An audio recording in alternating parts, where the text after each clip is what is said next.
right, I've hit record. I've also hit go live. Mm-hmm. I guess I'll tweet.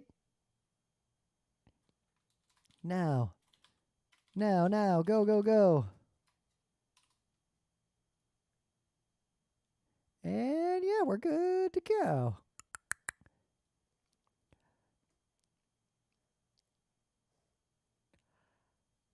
All right. It's Tuesday, June 21st, 2022. I'm Rim. I'm Scott. And this is Geek Nights. Tonight we're talking about save games.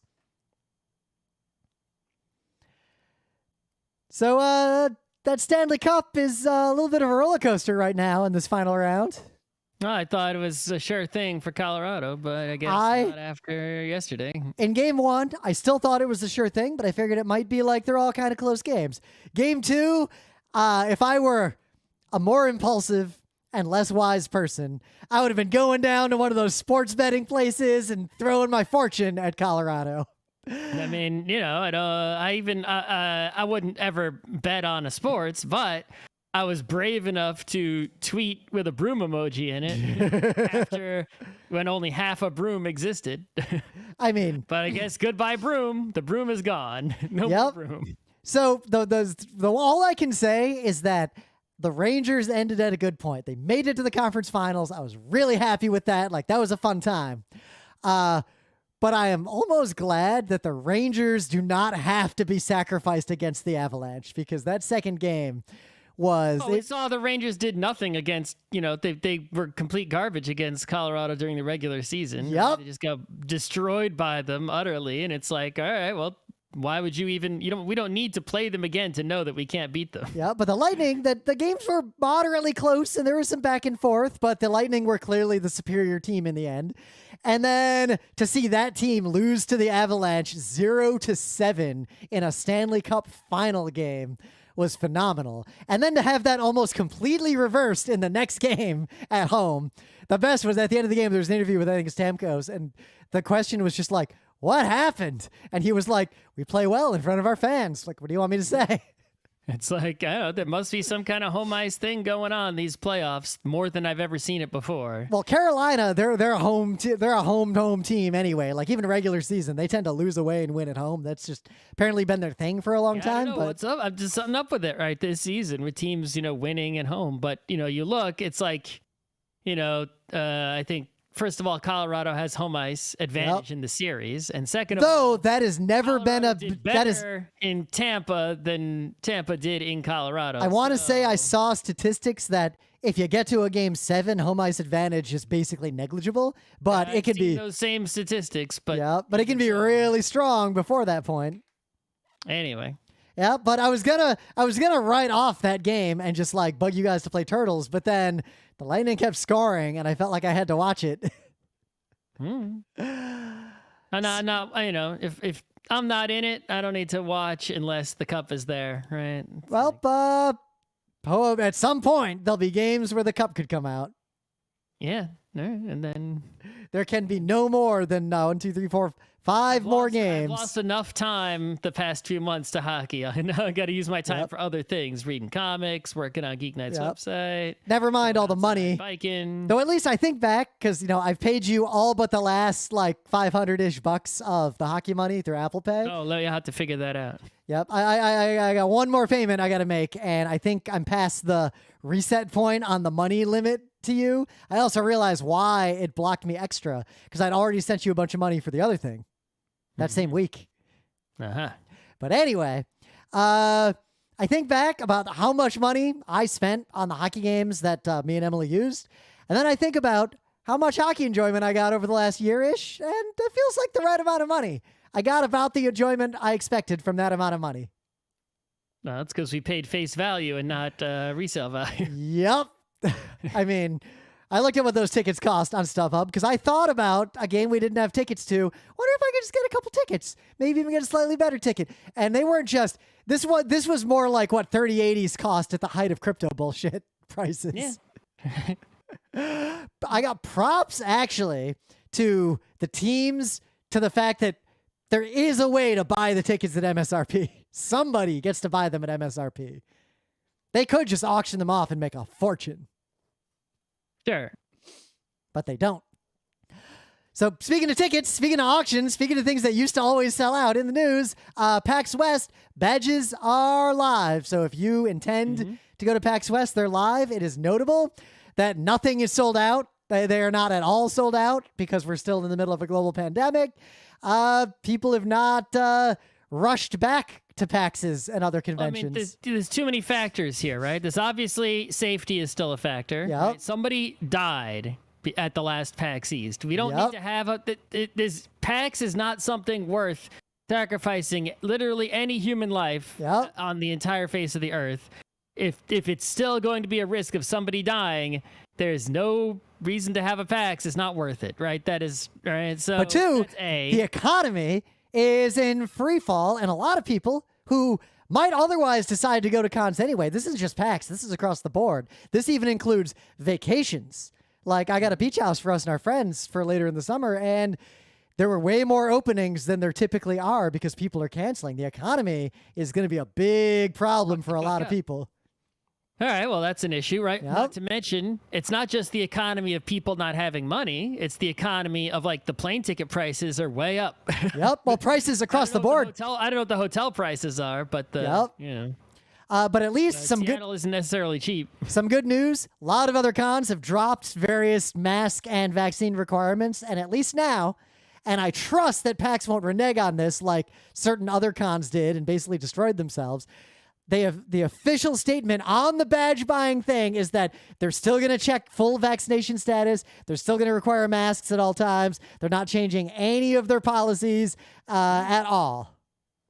But yeah, it's also on top of that, it's still a question of like, what is the PAX provided content at West going to be like? How much industry is going to show up? What kind of panels are there going to be? What kind? It's like, if the con itself is not as big and incredible, it's like it's not worth flying over for. Yeah. And it's not, and if it's, and especially when the flying over is more costly. So it's like, especially because if you're just going to go to the it's harder and more dangerous, and you're getting less for what you're paying. It's like, so because I was at the last two PAXs to do a panel, and PAX East, the most recent one, what I could say about it is that it had all the normal things of a PAX, and it even had mostly nearly parity with older years, like industry presence in the panels, but the main theater was a little sparse, and the expo hall was more like an expo hall from like 2010, 2011, not like an expo hall from like 2019. Way fewer big booths. They were still there, but not as many. There plenty of space in that expo hall. Not a lot of lines to do the stuff. It was just generally sparse. So if you're an expo hall only person, you'll get like 80% of a typical PAX, maybe 70%. Yeah, but I mean, in terms of all, if you look at what happened with E3, it's like, just this past week or two, right? All these other game companies were just sort of doing, internet announcement type event things, right? Rather than, E3 or whatever. So, but worse, what do I want to do? Tabletop. And it is difficult. It's difficult to even have a conversation in the tabletop area, as I tried to do in normal times before COVID. But if everyone's wearing masks in that rumbling tabletop hall... Well, in West, it's not so rumbling. West is much better. But at East, in that rumbling tabletop hall, nobody could hear what anyone was saying, and it was notable how sparse the tabletops area was and how much open space there was if you were going to play tabletop games. Yep. And I think, the final thing is that, like, if I go into a convention and I'm going to spend, we used to go to, when we went to Anime Boston, it's like, that's what I consider what it would be like if I was like, we went to Anime Boston back in the day, right? We would do a lot of panels and we would attend a few panels and concerts, right? Yep. But a few, like the top tier. Right. But there was very few people there who, for, some of those later ones, right? We had very few acquaintances there who were enjoying the con with us. It was just us, right? Walking around, looking around. And even with all that stuff we were doing, a pile of panels and going to stuff, right? We ran out of things to do, going to the Dealer's Room, Artist Alley. And then we were just like, well, all right, so if I go to a PAX and and all of my friends don't go to play tabletop games to fill in all those hours. It's like, I'm going to do a panel.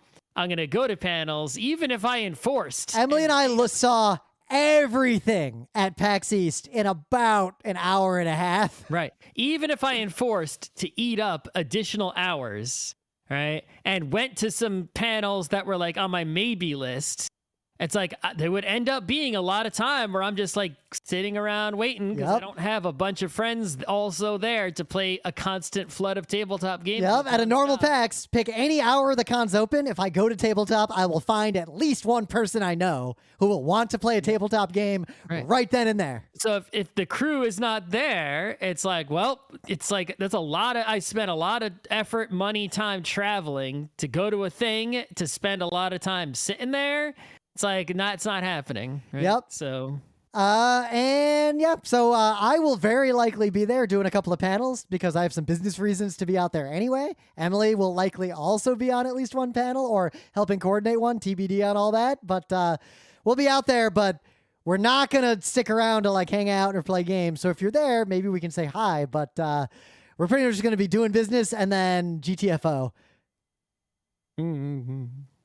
And I mean, I imagine that's what, like industry people do, right? It's like, but we know what sucks. They probably have a booth, but then they probably. But here's the thing: right? I've been to a lot of conventions, gaming cons, but also just a lot of work cons where that is what I do. And pre-COVID, that was still really fun. Even I didn't have my people in town. I couldn't play tabletop games because grab a few people who are around or some pseudo strangers who seem cool. Go out to dinner with them. Hang out in a bar with them, go somewhere else and do a thing. There's something in the city to do, walk around. But with COVID, I'm not doing indoor dining without a mask. There's like BA4 and BA5 variants that seem to like skip all immunity right now.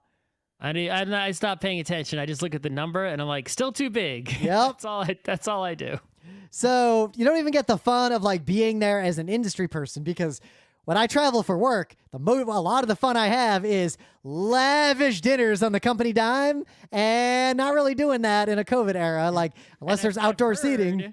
I don't know how true this is, but I've heard whispers that the booth prices are not necessarily dramatically lowered despite lower attendance. And well, the PAX 4-day badge is $235.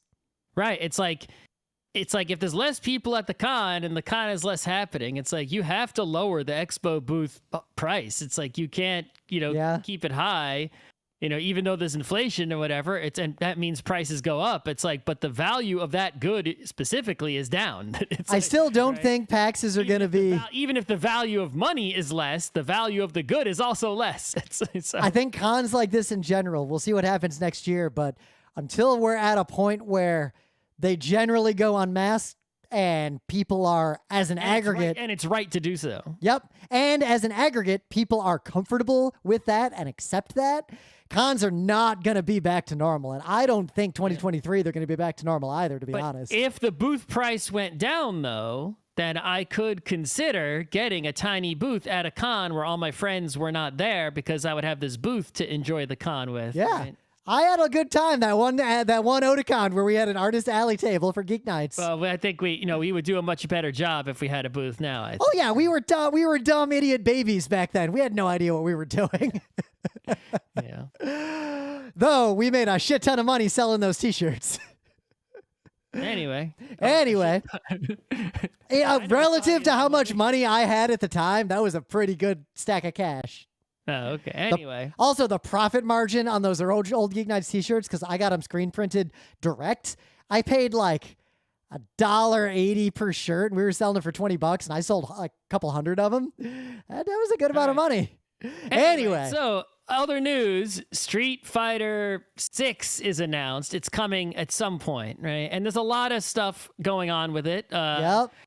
They're not afraid to make big changes and whatnot. But there's one part of the Street Fighter 6 news I want to focus on. And that is that they've added what's basically easy baby mode, right? And what this means, if you never played Street Fighter, is the controls of Street Fighter, you got a stick, right? Yep. Forward, back, crouch, jump, etc., right? And then you got 6 buttons, right? Light, medium, heavy in both punch and kick. So 6 buttons, light punch, light kick, etc. The new control scheme. Now, this is not to be right, just so we're clear, you can still use the old control scheme.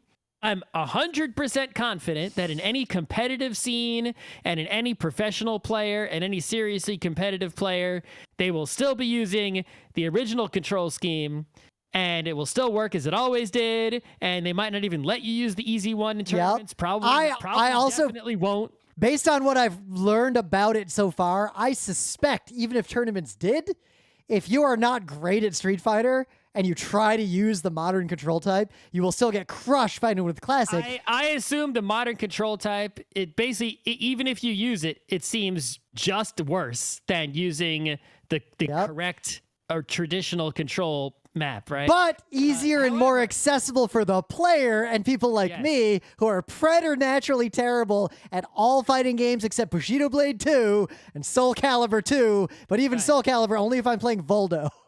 Anyway, so the new control scheme, the modern control type, which is basically designed for people who suck ass at fighting games, right? But want to, be able to play and actually do some special moves. What they've done is most gamepads, which is what people are going to be using, they don't have fight sticks, right? Yep. Have 4 buttons on the front, right? So it's always been annoying as far back as Street Fighter 2 Turbo for SNES to try to play with regular Street Fighter because you had to map like 2 of the attacks to the L and R buttons or some shit. And like Sega Genesis and Saturn had the 6-button controllers, but not anything after that. PlayStation, nothing, right? GameCube, forget about it. So what they've done is they said, all right, you only got 4 buttons instead of 6. What are we going to do? Well, we'll take 3 of the buttons and we'll make one of them light, one of them medium, and one of them heavy. Notice Scott did not say punch or kick. Right. You won't know when you push the button if it's going to be a punch or a kick. You have no control over that whatsoever. It'll be dependent on your character, what they're doing, how close to the enemy they are, etc., etc. But you basically push the heavy attack button, and they might do a heavy punch. They might do a heavy kick. You don't know, right? And how much does it matter? Well, if you're a professional, that's unusable. But if it's just you and your friends who suck at fighting games and you both suck and you're both using that mode, that's actually going to make it a much more enjoyable game, right? And then the final button, there's a 4th button. What do they do with that button? Well, what they've done is they've turned it into much like the B button in Smash Brothers, where it's the special attack button. Yeah. So you push the B button, and depending on where the stick is pointing, and things of that nature, all your different special moves will come out, right? It's like, if it's Ryu, I'm just going to guess here and say that, like, special forward would do a Hadouken, special up would do a Shoryuken, special down or special back would do the Hurricane Kick, something like that, right? Something, that's my guess of what it would be like with this special mode. Now, that in a professional setting is just cheating. It should not be allowed. But for someone like me, where half the time I try to do Hadouken and it doesn't come out, that makes the game playable. Basically, right? Yeah. So it's, Hadouken is just hit the special button. Oh, it's just plain B. And then Shoryuken is stick to the right. High blade kick is stick down. That's what's going on here. I was close. Close. Yeah. All right, anyway. But you get the idea. So I should play this and just be a flowchart. So, I mean, I think what this, is like, we're often, as people who played FPSs and we're better at them than we are at fighting games by a large margin, even though we're not even that good at FPSs compared to pros, right? Is that, we're always like, oh, you got to use keyboard and mouse, right? It's like this, and it's like, it's true. Keyboard and mouse is superior. Someone who's not using keyboard and mouse will just lose to you. It's just better. But it is also less accessible. It is easier to play an FPS with a gamepad and auto aim. It's just you won't be as good. And case in point, that's how most people play Fortnite, but they don't match those people with people who have a mouse and keyboard. Right.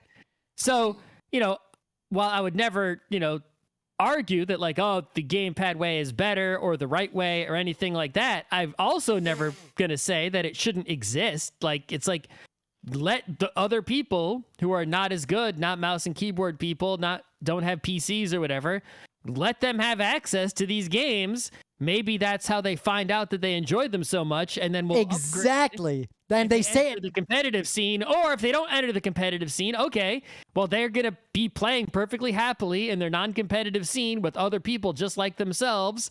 Okay, go right ahead. You're not bothering anybody doing that, right? So for that to be added to Street Fighter is now taking a game, even if, what percent, it's like, even if almost nobody who plays with modern control scheme ever upgrades to regular, control Fine. scheme. How many people only play mini golf and never actually play serious golf? Yeah, it's like you're still going to allow a whole generation of people now to enjoy Street Fighter who might not have ever played a Street Fighter, alternatively, right? Yep, It's and enjoy it. All the people who are Street Fighter pros who know that 6 buttons is the one true way, and they're right, are going to continue to play with 6 buttons, and you can just ignore all the 4-button people. So what do they give a shit? And this will be a nice stepping stone, because I think what this will do, a big problem in fighting games. I think it might hurt as a stepping stone, because like if you get used to 4-button and really enjoy the game and then try to go to 6, you're basically starting from nothing. They actually talk about that. They have designed it to be a stepping stone, in that some of the, like if you do a grab and a few other things, if you input real controls, they will also work. And they've designed it. Oh, so you can still do a Hadouken the old way? I'm not 100% sure on the details here. I'm reading into like a paragraph worth of an interview with someone who works there. But they were talking about it, and basically they're hoping that it will be a stepping stone to get people to understand the basic interplay of the game. Kind of like how you don't teach someone how to play, say, hearts by immediately getting into the passing strategy. You teach them avoid the hearts, like the basic strategies of the game, the basic give and take of the game. So this will teach people and let them experience the real give and take of the game before they have to back up and learn all this technical nonsense. We'll see how it goes. I think it's a noble experiment. I hope it succeeds, because I can't say that I'll buy it or I'll play it just because, I have too many things going on in life already. I'm trying to cut things out. But it is, interesting. I would definitely love to, if I was in a place that had the game set up, I would love to try it with the, old control scheme and see what's what. If only we could go to control scheme. If only we could go to PAX. That's the kind of thing I would go poke at. Yeah, for sure. At the Capcom booth. Yeah. So in some other news, you can read this article if you want to know more about what happened. But basically, so I own a modest amount of Hasbro stock, full disclosure. That's part of my direct investment portfolio. This is not investment advice. I'm not saying you should buy it, but that is what I have bought. It is a significant percentage of my non-retirement investing. And as a result, I get to vote in the shareholder meetings. And I don't have that many shares, but an election happened in the board that was controversial and tricky and a big deal enough to where I didn't just get the normal emails and texts and people calling me trying to get my proxy vote, like which card to vote on, because I get that all the time. Most people who buy, if you have like one share of something on like TD or something, very likely you'll get a low level amount of harassment to make sure you vote with the board or whatever whenever there's a shareholder election, because that's low hanging fruit. But there's an activist investor, Alta Fox, which is basically a capital management information. You can just read articles about this. Yeah, but they're basically like this capital management company. They're similar to the kind of company that like gutted Toys R Us. They're, in my personal opinion, they as a company are bad news. Isn't that private equity, the Toys R Us? Yeah, I don't want to get into all the technical details of how this all works, but here's what they did. They bought a huge stake in Hasbro, like 2.5% of all the outstanding stock. They bought it. And then they started pressuring the board to do a bunch of bullshit, which mostly came down to spin with. Have 2.5%. That's 97.5%. That's against. Because the way this works is that stake will vote the way they want, and then they go after all the other shareholders to try to convince those shareholders that if they help them take over the company, they'll make the stock price grow. Like they'll make the company better and make us more money.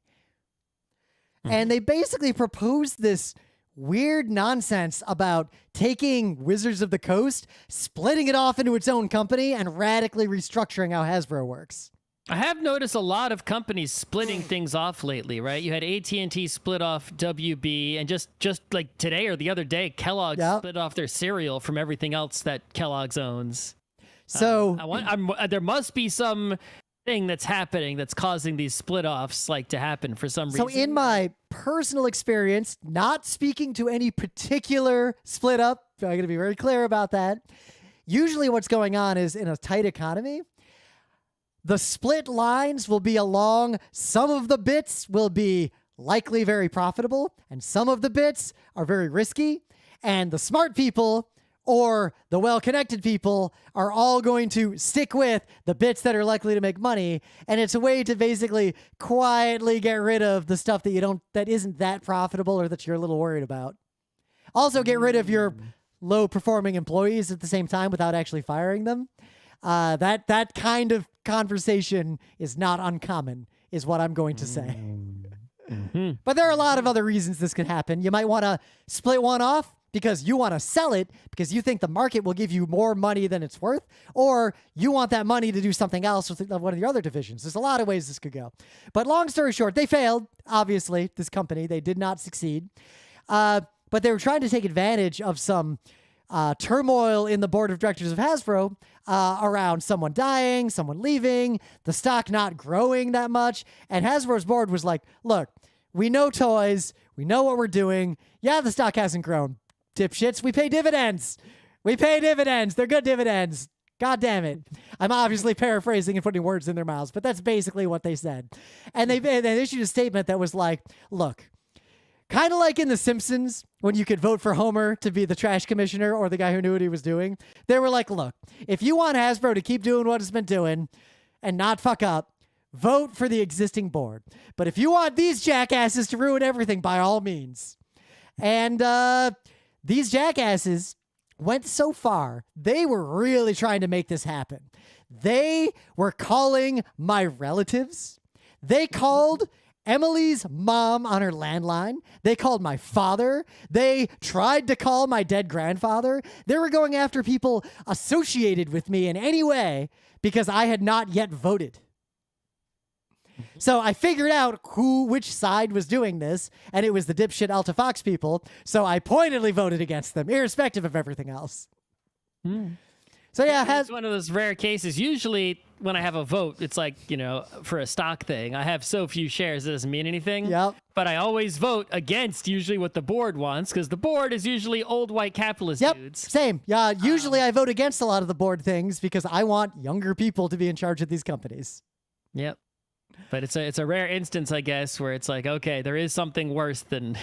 All right. I think we can go to Things of the Day.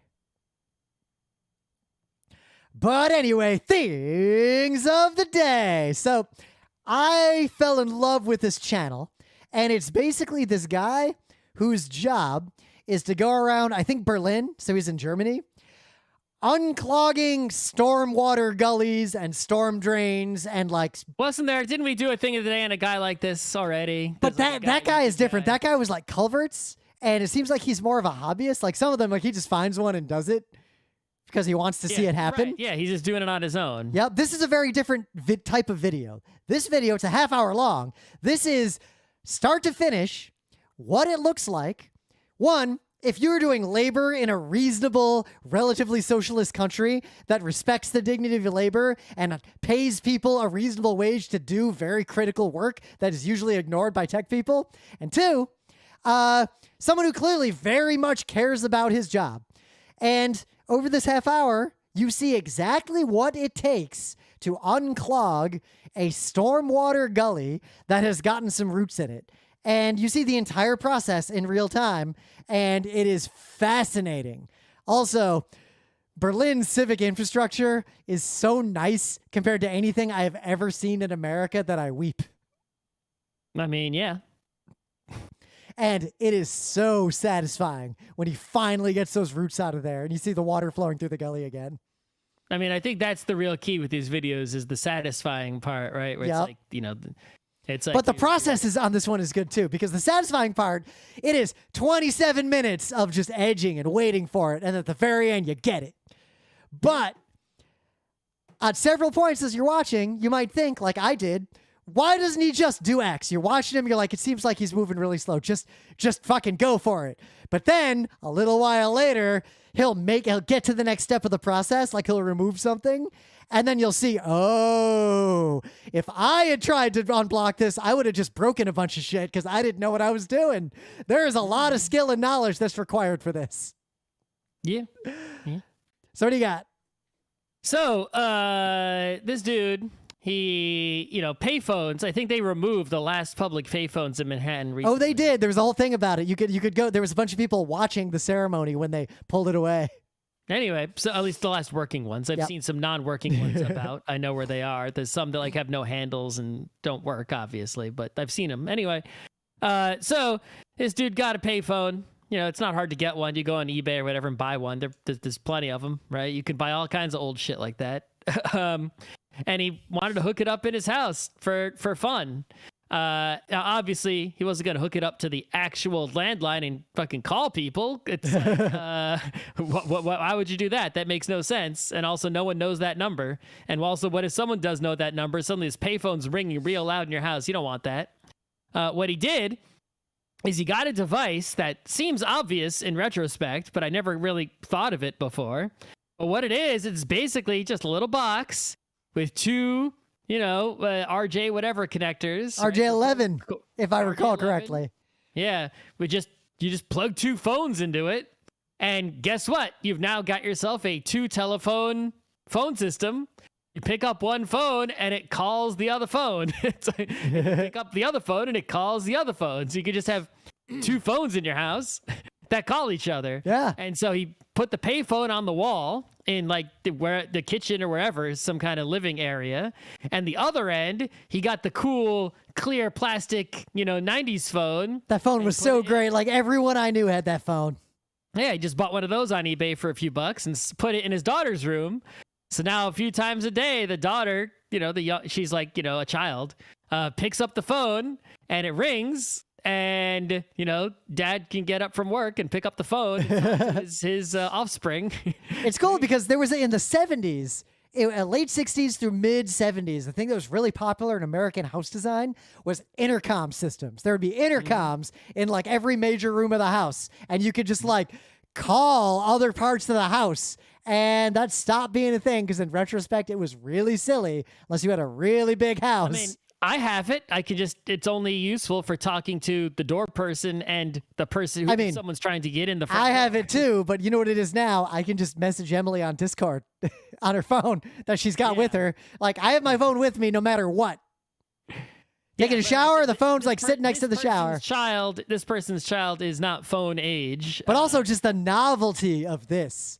Also, I got to say, scrolling through this thing of the day, that thing looks so slick on his wall. Yeah, he installed it properly. Yeah. I kind of want one now. Yeah, I've seen a lot of people install them, for example, like in a basement that has, a pool table and a payphone and a gumball machine, right? And all those sorts of things going on together to make like a cool, recreational room kind of deal aesthetic going on. So like if I was rich enough to have an apartment big enough to have an arcade in it, like a small aesthetic arcade, I would definitely have a payphone on the wall. A jukebox would go in there, right? All that kind of stuff. It's cool biz.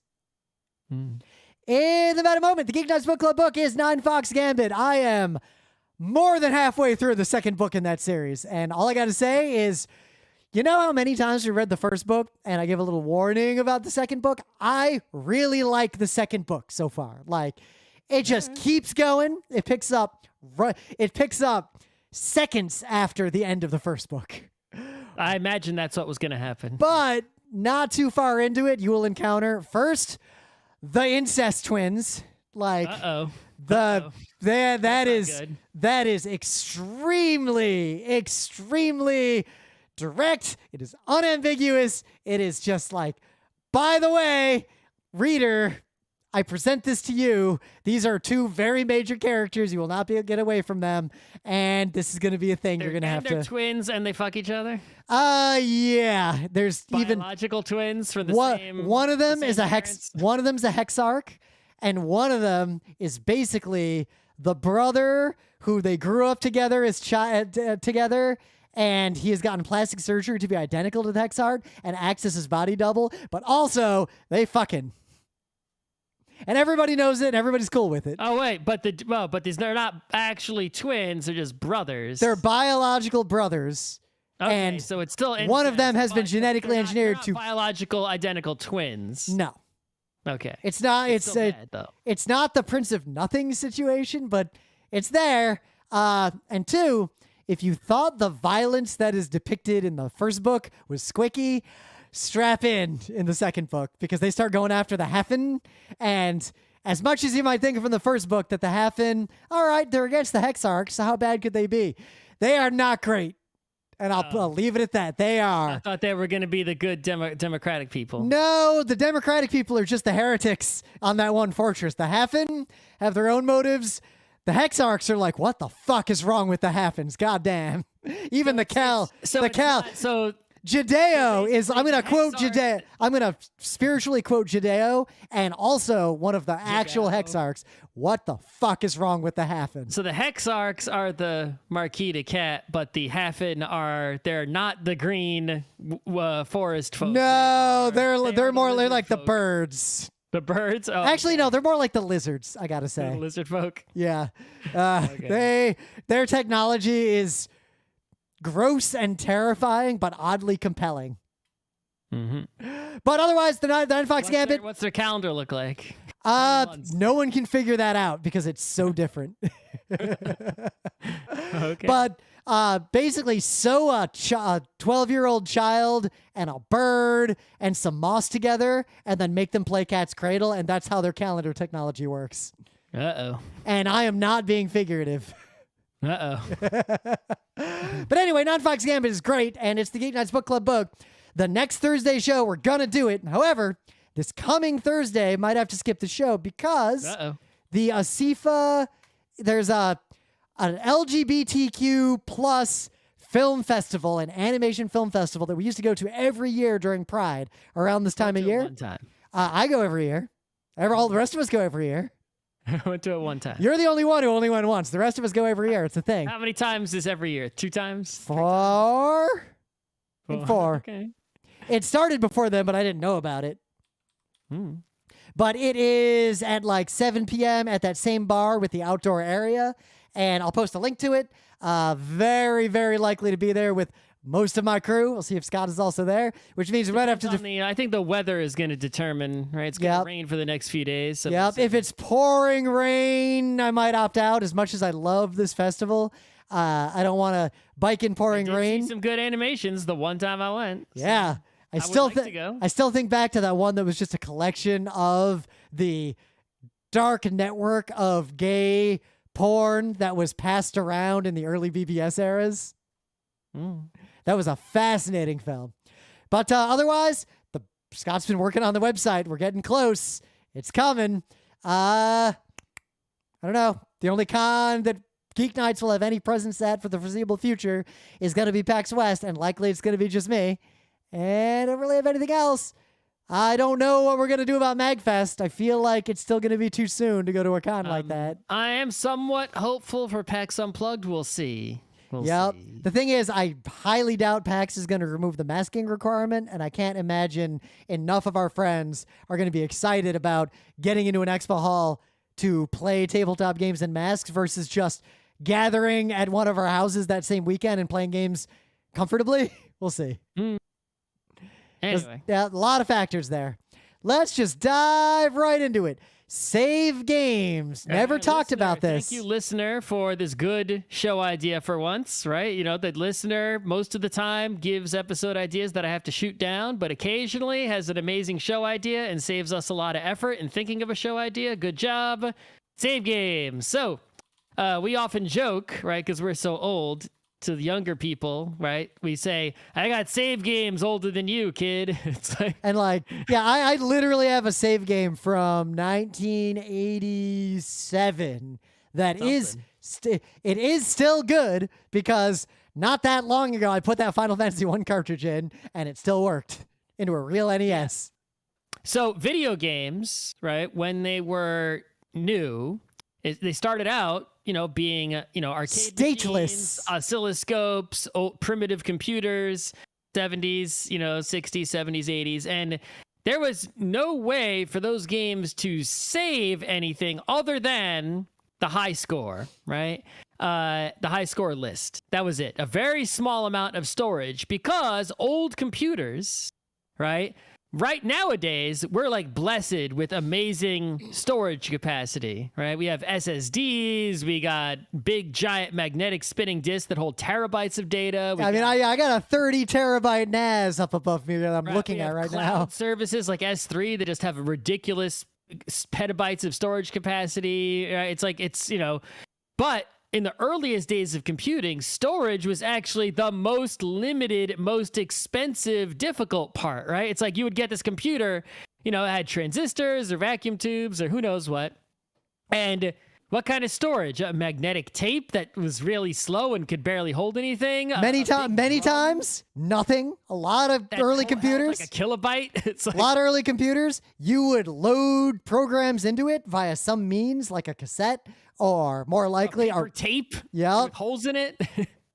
And the best you could do is output to that same medium, which was challenging, especially in the early days. Right. They were slow. They were unreliable. They were cumbersome. They were, go on YouTube and find videos of people like setting up super old computers. And like the whole beginning process is just like typing in a program by hand in order to get the computer to load a program from a storage device like a magnetic tape or a paper tape that can only be read linearly in one direction and not written to. It's like, storage sucked on old computers, basically. And even which meant early arcade games, that high score list, almost every old arcade game, if you unplug it, that list is instantly gone because they couldn't actually store them.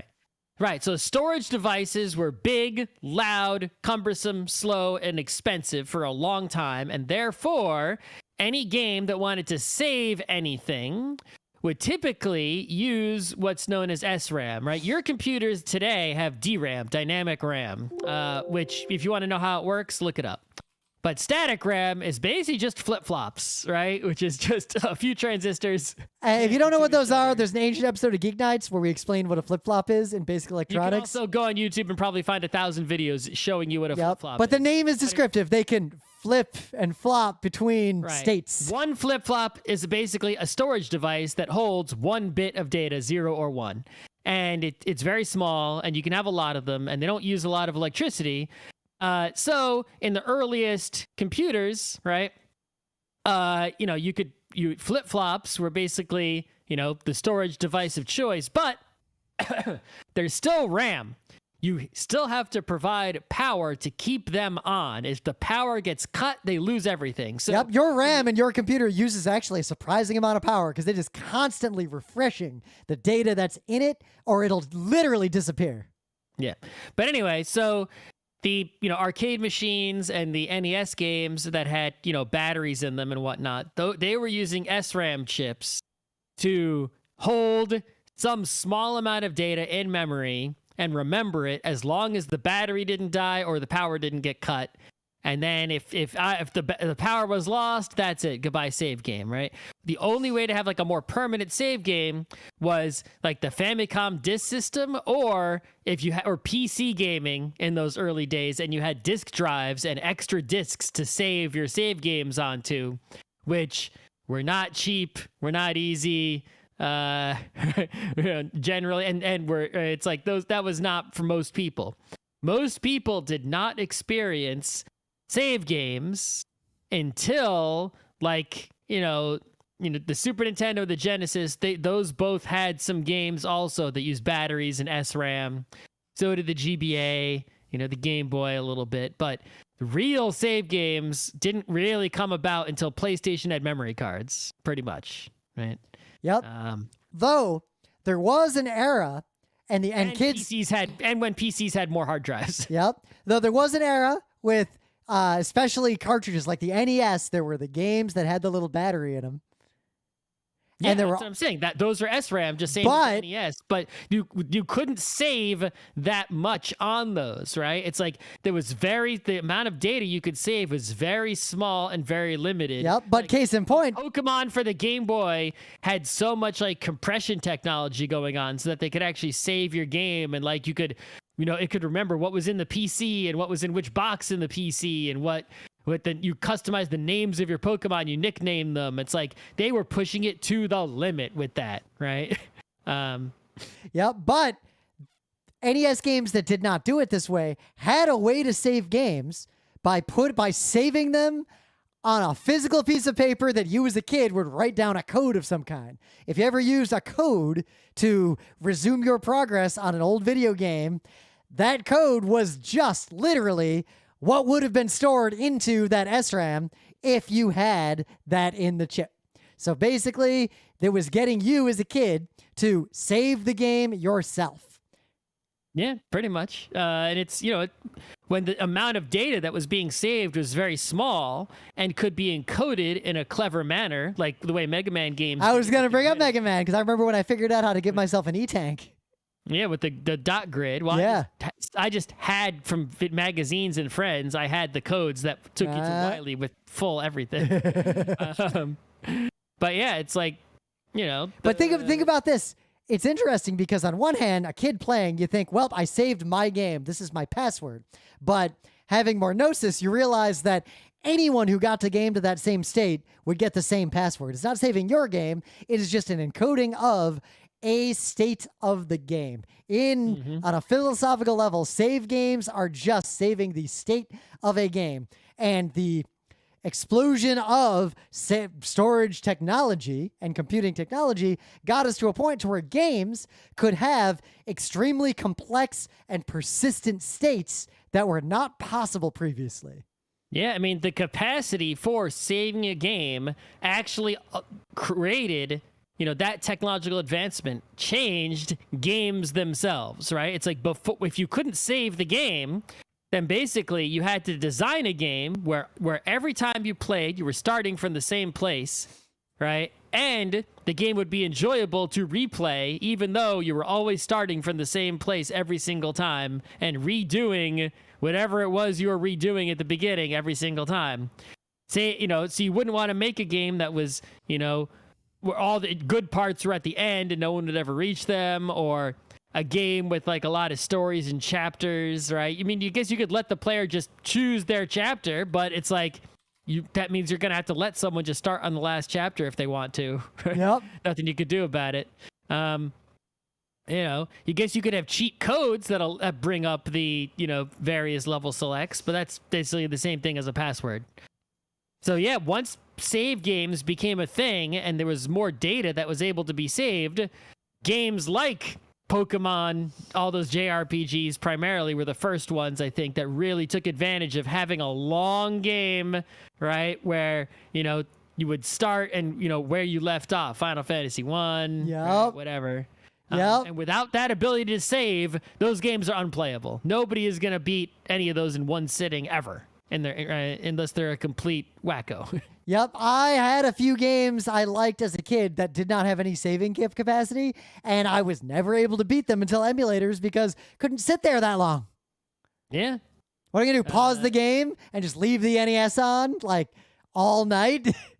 I tried that a few times. Didn't always work.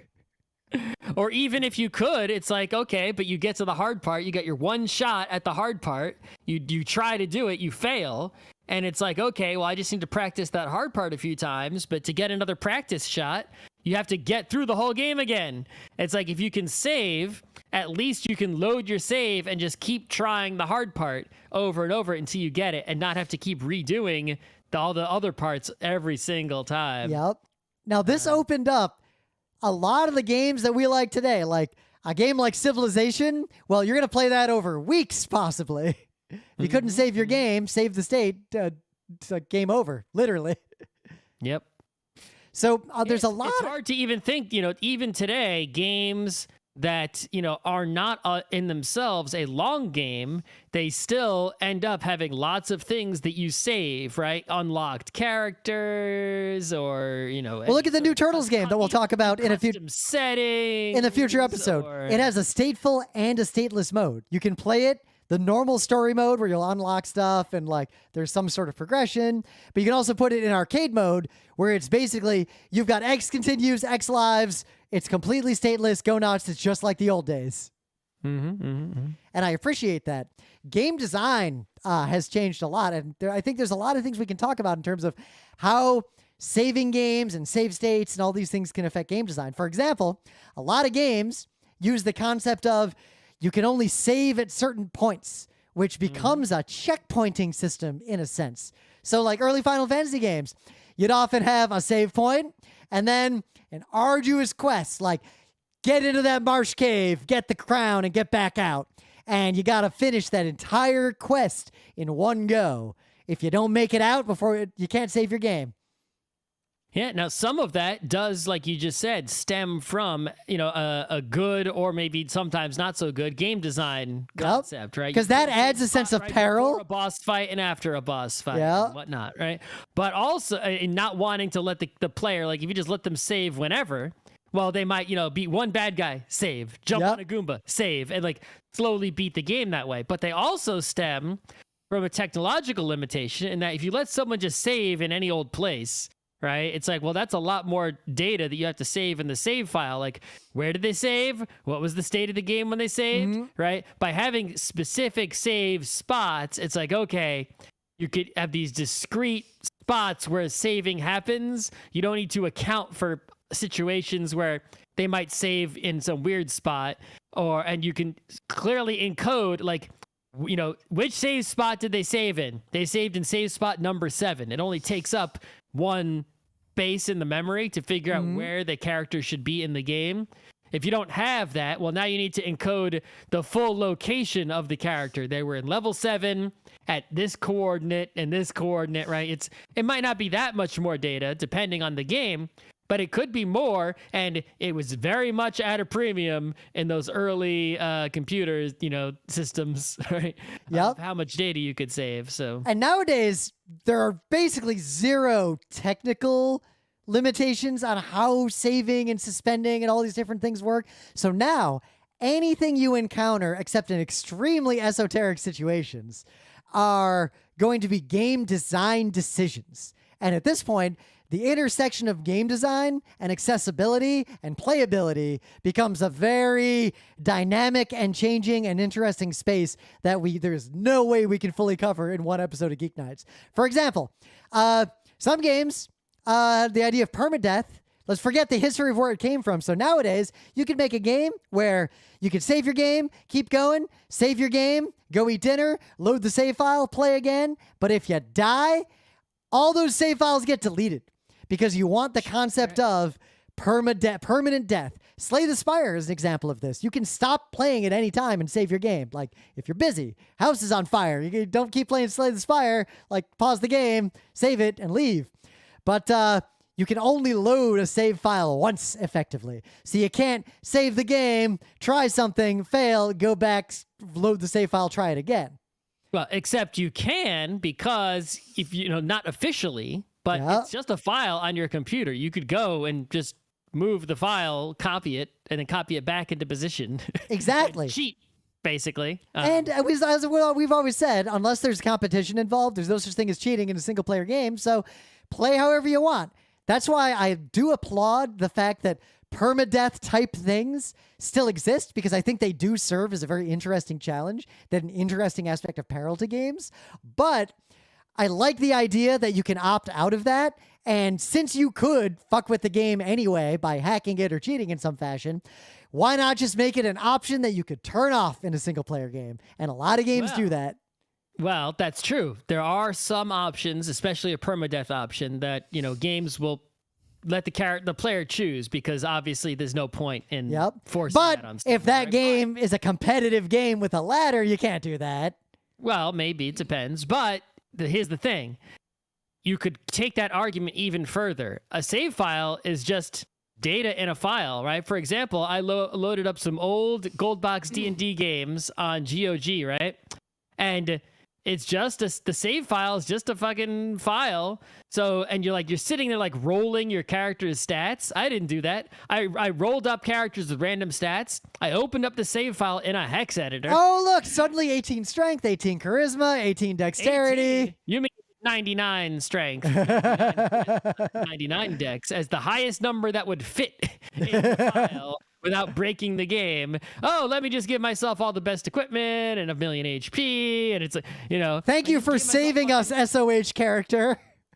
Right. It's like, so, it's like trying to prevent, as soon as you have a save file, in some way trying to prevent the player from having full control over what's in that save file is just sort of like you're just taking advantage of their technological but at the same time prowess. It is effort. Like if you're on a Nintendo Switch playing a game that has a permadeath option and you turn that option off, what percentage of people would bother to try to recover that save file? No, but if it's an option, then there's no point. But if you're making a JRPG today, for example, right, I would argue that not only if you want, let's say you want to have permadeath in your JRPG for some reason, okay, go ahead, make an option for that, right? But why not have also an option for literally everything that's in the save file? Let them choose which save spot they're at, which characters are in the party, what their levels are. And a lot of games do this, even if it's not super well documented, with the debugger mode. A lot of games have a debug mode you can access in-game if you know what to do. Give the players a save editor. Almost no one does that. There's plenty of save editors that people have made. Civilization games were notable in the early days that they documented all of this and encouraged you to fuck around. Yes, though very few, but the vast majority of games do not expect the player to even realize that save editing is a possibility. Yep. But it very much is, pretty much for every save game ever. And I think that we should make save editing more accessible. It's like if it's a single player game, who cares? If someone just wants to see the game ending, it's like they could see it on YouTube. Yep. What does it matter if they just edit their save file to see the same Look thing? At Mario 1. When you beat Mario 1, the reward it gives you is, all right, pick a level if you want to just play. Yeah. Mario 1 doesn't let you just pick a level. It sends you back to the start in Beetle mode. Oh, yeah. What was it, Mario? There was one of the Marios where it would let you just pick a level. After you'd beaten the game. You mean Super Mario World? After you clear every level, you can now pick a level? No, not Mario World. Walk around the map. I don't know which Mario you're talking about, but anyway. Anyways. But yeah, so saving has also, right, brought about a technique called... No, yeah, it's in Mario 1. Infinite there's a cheat code to do it after you've beaten the game. A cheat code, okay, but just beating the cheat code is just inputs. Yeah, but it doesn't. I've never seen it like, it doesn't just bring that up and tell you about it, right? It's like, anyway. But yeah, there's a thing. Speedrunners use it a lot. But it's called save scumming. Yeah. Where you basically use a save game.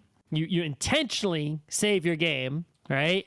And then you do something that can't be undone. Right? Usually to acquire information, like maybe in a randomizer game, right? So let's say you're playing Link to the Past randomizer and you have the mushroom, right?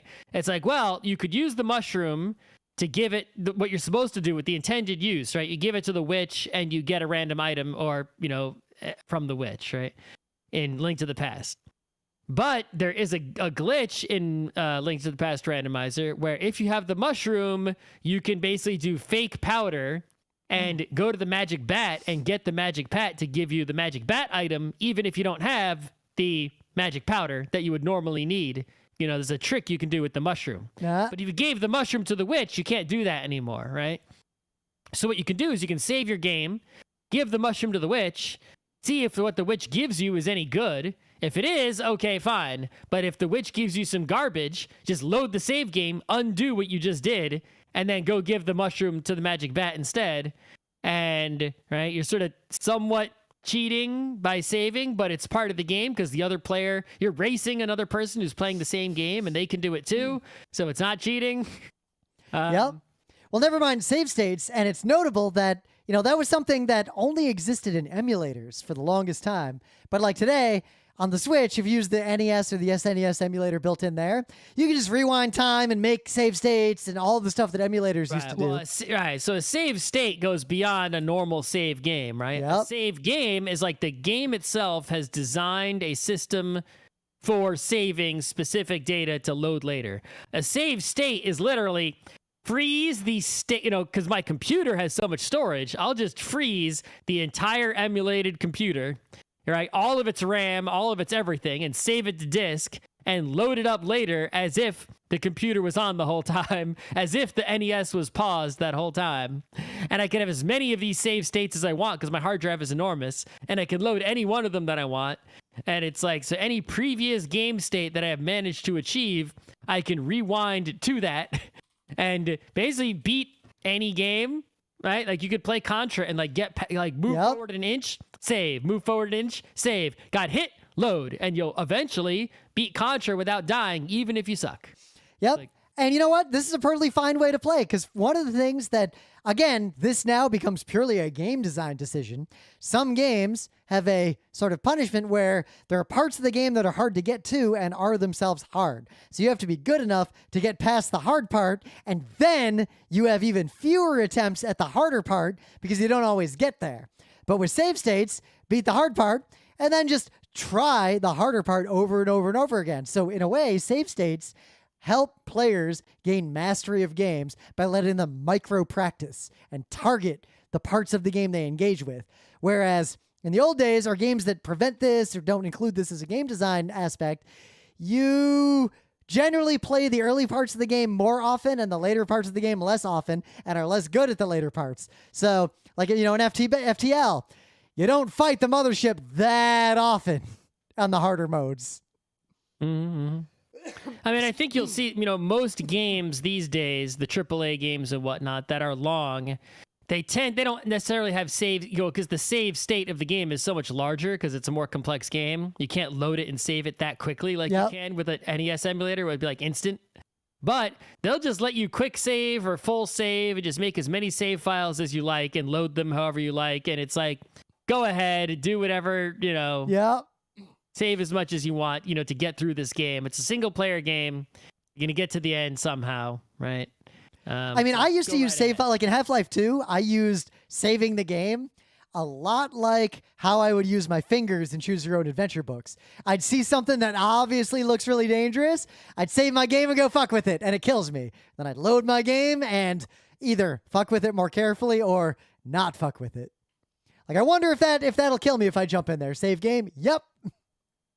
Yeah, I think some of the times, right, is like this, the saving is used, when something is like difficult or challenging and you want to learn it. But sometimes it's actually sort of, allowing the player to conquer bad game design, right? There'll be something in the game and the player doesn't know, right? Can I land on that platform is such a common terrible design problem. Can I stand on that? Is that fire? Does this item, I have one ice item. If I use the ice item, will it work on that lava?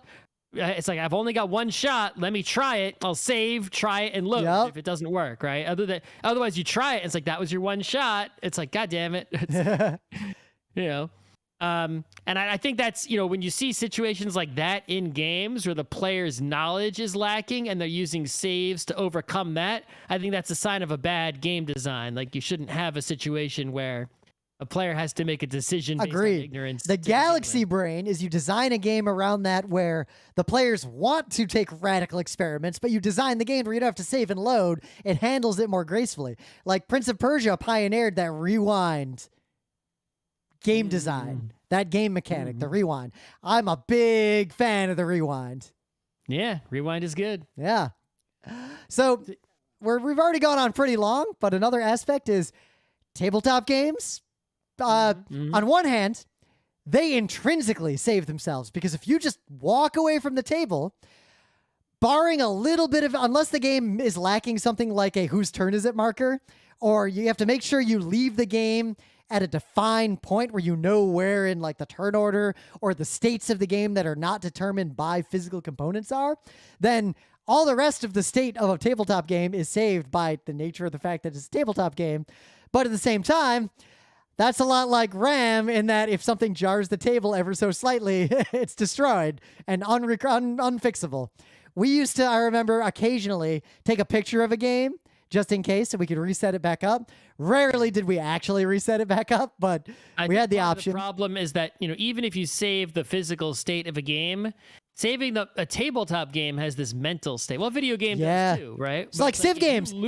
If I pick up an asynchronous Civ game, I'm sort of in this cadence because I only play so many at a time, and I remember what's going on because it's refreshing my brain. But if I go take a save game from when I played Civ by myself, I will be materially worse because I don't remember all the details of what I was going after. Like, was I going for like a campus in that district? What exactly was I doing? There's all this information related to a game that is not in the game itself, that is in your mind, your brain state, that is unsavable. And a lot of that is your strategy. Things you remember other players doing. Like, wait, did Scott need a lot of iron in this game? Or am I remembering wrong? Was I trying to corner the iron market to fuck Scott, or did I have some other reason? This also happens in the single player video games, right? It's like if you're playing Final Fantasy VII and you save it and you load it again a month later and you forget the plot, it's like, just start over. Oh my God. Right? In Final Fantasy Legend 1 on the Game Boy, I walked away from it for like a year or two as a kid, and I hadn't beaten it. And I picked it up one day and was like, I should finish that game. And then I load the game, I see my characters, I go through my inventory. It's with the tower. Yep. I didn't remember which direction I was going in the tower, like which stairway was what, and it wasn't obvious. And I tried to start a new game to see, it still wasn't obvious. So I basically walked in a direction, fighting monsters for a while, and it took me like at least a half hour of play to figure out what direction I should be going in and what I was supposed to be doing next. Modern games handle that a lot better, thankfully. Well, I think what helps those situations a lot now also is facts, right? Just go online and look up a guide or something. Yep, that used to not exist. Also, a lot of games, like even Zelda games, pretty early on started incorporating a character you can go talk to who will remind you of at least something in the forward thinking that you still need to do that you could go do to get you back on some track. Yep. Games have done quite a lot to try to help players get back into them after loading a save after a long time. But even if I loaded Breath of the Wild now, I'd still feel like just start over. Right? Yep. I mean, I load my save file now and I've beaten the whole game pretty much. There's not much to do. Yep. But if I had a save file that was like halfway through the game, start over. Yep, exactly. So, and then I guess we could, there's a lot to say about saving with regards to multiplayer and statefulness MMO type things. The fact that Civilization games cannot fucking do it for the right. And the only thing I really want to say about that is that, saving is sort of integral to those games because they're about statefulness. There's this shared global state that you're all modifying. But I really wish that someone would make one that was sort of not stateful, right? Like imagine an MMO where you can't save anything and right? It's like we have all these roguelikes. It's like you play the MMO, you start a new character, you play until you die, and then you start a new character and play until you die, but MMO. And it's like, if that exists somewhere, I haven't heard of it, but I want to see that. I think we can stop right there. We've gone on for well over an hour.